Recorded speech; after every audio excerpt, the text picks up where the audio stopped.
Welcome back to The Word in the Works, TWTW. I'm Pastor Ben Meyer. My co-host is Pastor Jason Goodham. We are in Frankenstein, chapter 3, and this chapter is absolutely packed. I mean, there's so much in here. It's great. It begins with Dr. Frankenstein still back home before he's gone off to college. He's 17 years old. His plan is to go off to college, and then sadly his sister, adopted sister, future wife, all of that, Elizabeth, gets sick. She has scarlet fever, and his mother tends to his sister while she is sick, and as a result his mother gets sick and she dies. And what does this tell us about Dr. Frankenstein with this little incident? Well, I think at the most basic level, what Shelley's setting up for us is that death is the motivating factor behind what Frankenstein is doing. Mm-hmm. It's that he's impacted by death, but he turns this into a selfish motivation. He comments that he doesn't know how to suffer. He comments that his mother was essentially a fool for caring for Elizabeth because it caused her to die. Impudence is the word that he uses.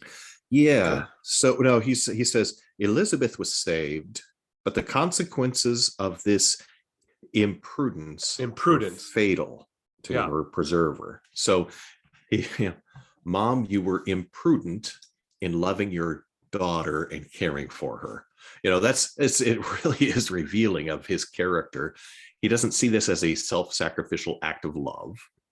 He sees it as imprudence. Well, and the interesting thing is Frankenstein will receive self-sacrificial love from someone else as long as he can leverage it for himself. But self-sacrificial love for anyone else ends up being an obstacle for him. It can be, yes. Yeah. And so his mother dies and there is grief, right? So I think grief is one of the things we do really poorly in our culture.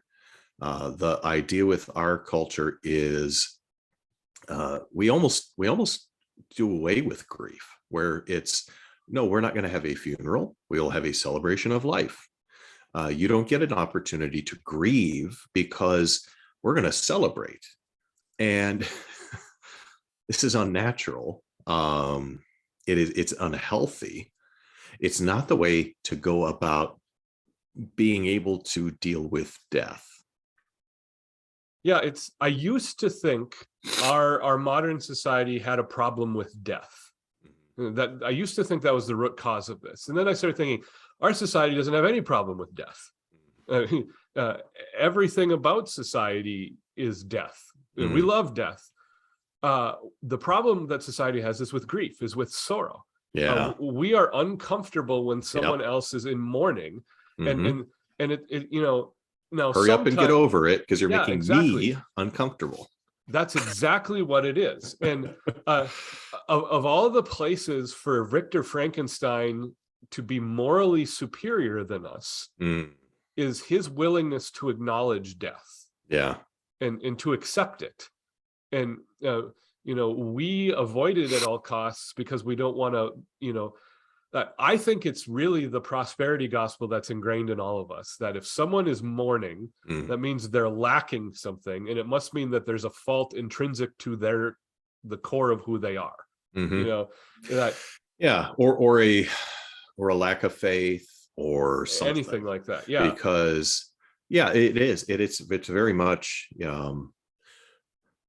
I don't want to deal with somebody who's grieving because it makes me uncomfortable. So they need to hurry up and get on with life. They need to get on with putting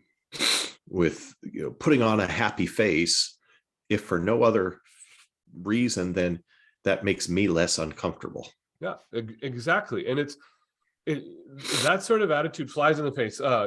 Frankenstein records his mother's last words. And again, Shelley is almost Christian here. You see little shadows of the gospel included. So Frankenstein's mom, her last words are, "But these are not thoughts befitting me. I will endeavor to resign myself cheerfully to death and will indulge a hope of meeting you in another world." Mm-hmm. Now, the comforting words of a believer who is ready to die Mm-hmm. is that I will be ushered into the arms of Jesus and I will be comforted by the hope of the resurrection. Yeah. And Yeah. and there's a shadow of that here. Yeah. Yeah. Again, but that shadow doesn't offer Frankenstein any comfort. Mm-hmm. And that's the whole point, that now death becomes the motivating behavior behind anything he does, because he becomes obsessed with reanimating life. Mm-hmm. Yeah. Yeah. So in the midst of the grief, he almost he almost gets to the point of actually doing something for the sake of somebody else. Almost, Almost. almost dangerously close. I was unwilling to quit the sight of those that remained to me, and above all, I desired to see my sweet Elizabeth in some degree consoled. So he's like, I really feel bad for her, and I want her to be comforted, but he never actually does any comforting of her. In the very next line, she ends up being the one bringing comfort. So she indeed veiled her grief and strove to act the comforter to us all. It's amazing, a 3-point progression that Frankenstein goes through in 3 paragraphs. So at the end of the second paragraph, he's coping with his mother's death. And he has this line, "My mother was dead, but we still had duties which we ought to perform." Mm-hmm. At this point, his conscience is dangerously close to getting a hold of him. It's coming up through the shadows. And I was new to sorrow, but it did not the less alarm me, because I desired to see my sweet Elizabeth consoled, and all his friends, right? That might be my duty. But instead, Elizabeth fills that role and comforts him, so his duty must be something entirely else. It's what an about face for him to be confronted with the morality of finally being the friend that he admires and everyone else around him, and instead he's like, oh, this is another opportunity for me to consume. Yeah, it's again a shadow of what things ought to be, but not there, because what do we have in Scripture? We grieve with those who grieve, but not as those without hope. And also we grieve as those, but not as those who have no hope. But even that idea of grieving with those who grieve, well, she performs that duty, Elizabeth does, but he doesn't. I mean, she grieves with him, but he doesn't grieve with her. He grieves on her own, letting her console him. Well, it almost becomes, if you're reading between the lines, it almost becomes that she grieves so that he doesn't have to. Yeah, and it ends up, that's kind of what the result ends up being, right? So he is grieving genuinely, but then she starts to perform the duty of grieving. So now, oh, well, okay, if she will grieve, then I don't have to grieve, and now I can go to college again. Yeah. I get to pursue my ultimate destiny of receiving praise and glory for helping all of humanity with my genius. Right. So, and he wants his friend Clerval to go with him, to go to college, and he's not allowed, because his father, as Frankenstein puts it, his father was a narrow-minded traitor and saw idleness and ruin in the aspirations and ambitions of his son. We should probably clarify really quick. He's a traitor, Trader, and not Traitor. Right. So, his father, he describes him as being a narrow-minded traitor. So he's, doing business, but he is narrow-minded and saw idleness and ruin in the aspirations and ambition of his son. So, well, if he goes off to college, he's going to sit around and do nothing. Well, that never happens at college. it's again, reading between the lines from a theological perspective, Clerval's father, he might be a curmudgeon. There might be some truth to that, to not wanting your son to branch out beyond the family business. But in the context, the family business was the lifeblood of your family. It's Right. what passed it Right. down from generation to generation. And in that vein, Clerval's father is content with vocation. He's content with providing for his family. Yeah. It's again, duty. Yeah. And so now he doesn't really want to do his duty. He wants to go be self-actualized rather than do that which is needed for the sake of others. Yep, exactly. Yep. Yeah. Yeah. Okay. So in the end, he ends up having to bid farewell to his friend and his sister / future wife. Naturally, as all are. Yes. So then, as he's making this trip, there's this fascinating, I don't know, inner monologue, I guess, that happens with him. Tell us about that. Yeah, it's so that when the paragraph that starts with farewell, or like we said farewell, right? Yep. That paragraph, he's now in the coach, in the carriage, taking him to Ingolstadt for college. And he has this, I don't know if it's a confession, if it's a realization, if it's just intended by Shelley to advance the narration, but up to this point, I think this is the most important paragraph in the book. And he says, Frankenstein confesses, I was now alone. In the university whither I was going, I must form my own friends and be my own protector. My life had hitherto been remarkably secluded and domestic, and this had given me invincible repugnance to new countenances. I loved my brothers, Elizabeth and Clerval. Those were old familiar faces, but I believed myself totally unfitted for the company of strangers. And I think this is deeply insightful to the character of Victor Frankenstein, because you're left asking the question, if Frankenstein's opinion of anyone else in his life is so low, why on earth would he try to create new life? And there was the light bulb moment for me in reading this, is that he only wants people in his life insofar that he can use them for his own selfish means. Yeah. And that's we're going to see that. We're going to see that when he does create. Yeah. Or when he comes up with the idea of even creating this new, what do you call, species? Yeah. It's with the idea that that species will always then be thankful to him and will be admiring of him. And so he's doing it entirely for self-serving purposes. Yeah, he can't be bothered with all these people who are going to come into his life and waste his time. He has his little band of friends and family who have already proven themselves useful to his own devices, and he's content with them. But anyone else, and the other two people that he meets in this chapter are introduced by means of evaluation of Victor Frankenstein. Yeah. The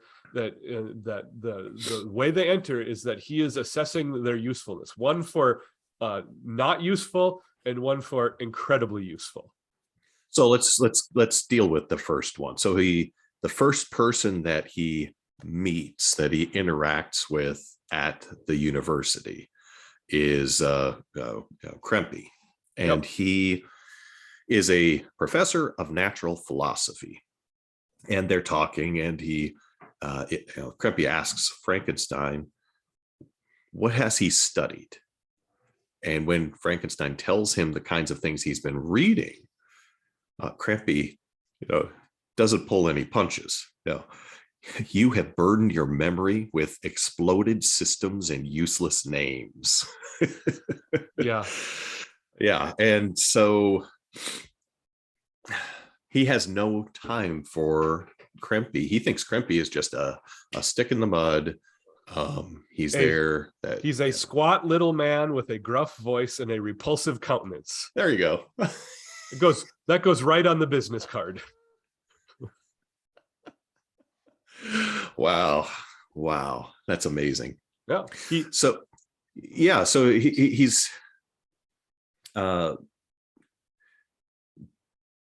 dealing with the different authors that he's been reading. And, so we've had Cornelius Agrippa, here we have mentioned Albertus Magnus and Paracelsus. What do we know about these guys? But it's kind of stunning to find out that they're actual real people. Right. They're not fictional characters. Well, when I first listened to this as an audiobook, I'm like, who is Cornelius Agrippa? Yeah. Because it kept coming up, and I was like, what? I mean, the name, it's like familiar-ish names, right? So you're like, well, should I know that? And then you do a little research, you're like, no, I shouldn't know that.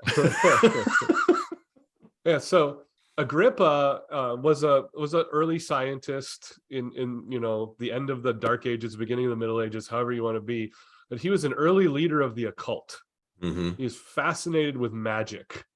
Mm-hmm. And then, I mean, beyond the other two who had a little bit more scientific application to what they were doing, you start to realize that, yes, indeed, Frankenstein, even in the early 1800s or the late 1700s when the book takes place, has completely wasted his time by studying charlatans and tricksters, or by demons. I mean, that's the downside, right? Right. So on the positive end, it could just be, charlatans and tricksters. that's the kind of the best case scenario, right? So then, and then, Albertus Magnus, he's dealing with alchemy. So this idea that you can take other metals and turn it into gold.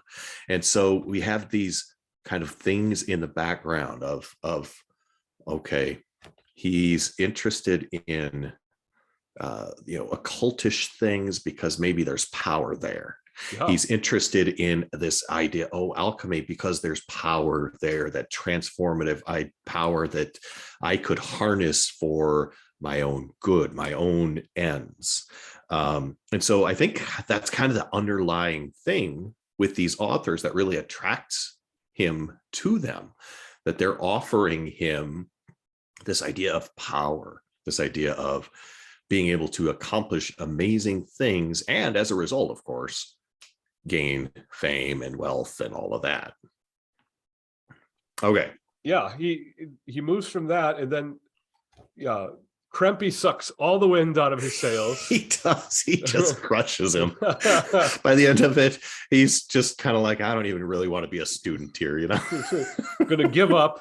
And then he meets the next day or that same day, goes to a lecture. He goes to his first class. Right. Who is partly from curiosity and partly from idleness. Oh, what do you know? Idleness. Right. I went into the lecturing room.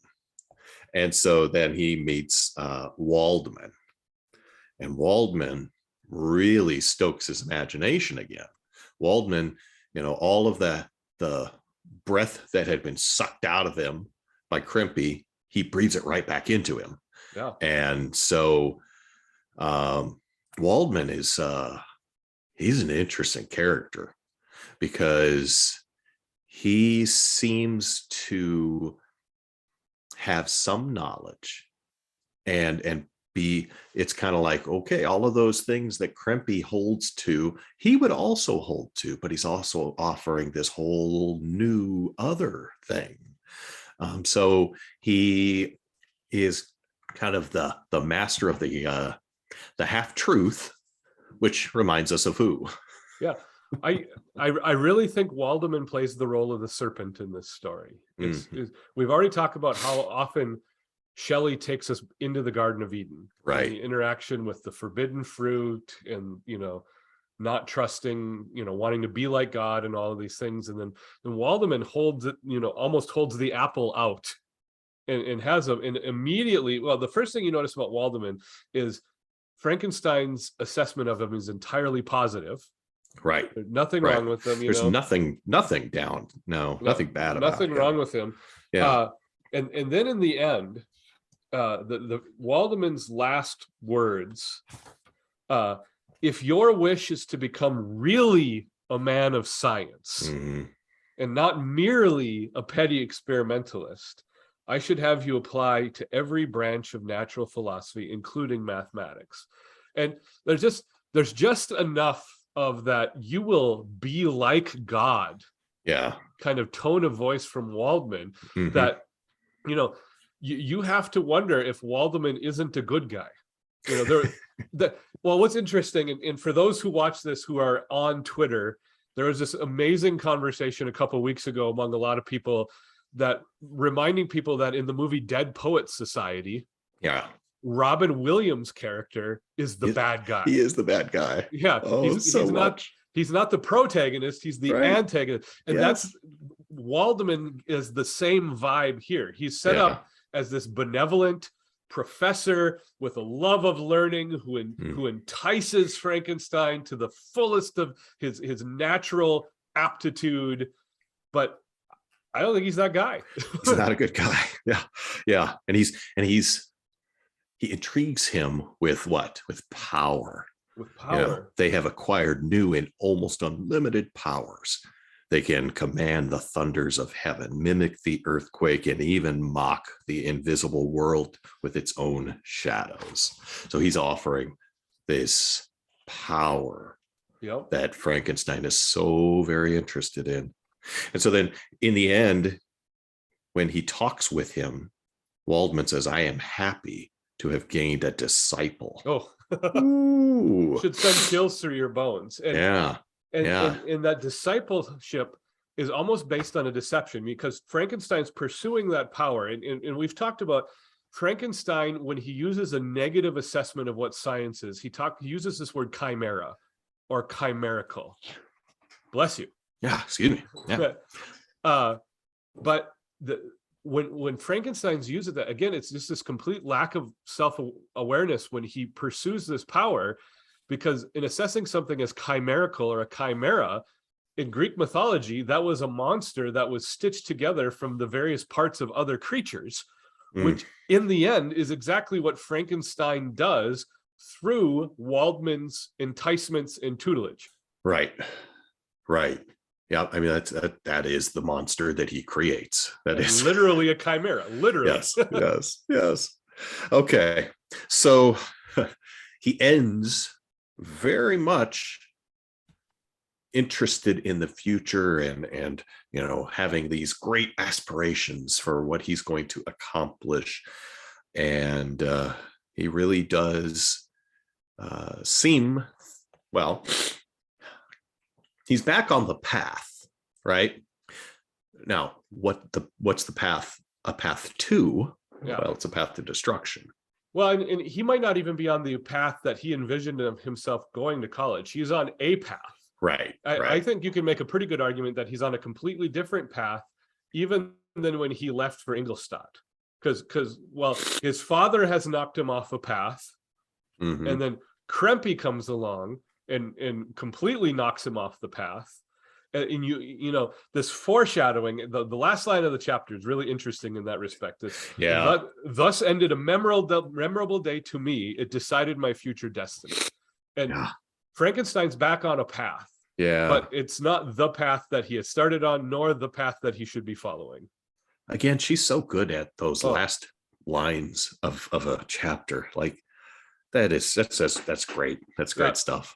That's the 19th century equivalent of the MacGyver to be continued at the bottom of the screen.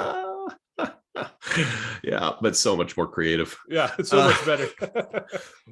All right. Anything else on that chapter? I think this is a good place to wrap it up, or we're going to be going for another 45 minutes. No kidding. Okay, we'll call it a day. And next time, get into chapter 4. Thank you again for joining us for The Word and the Works. He gone.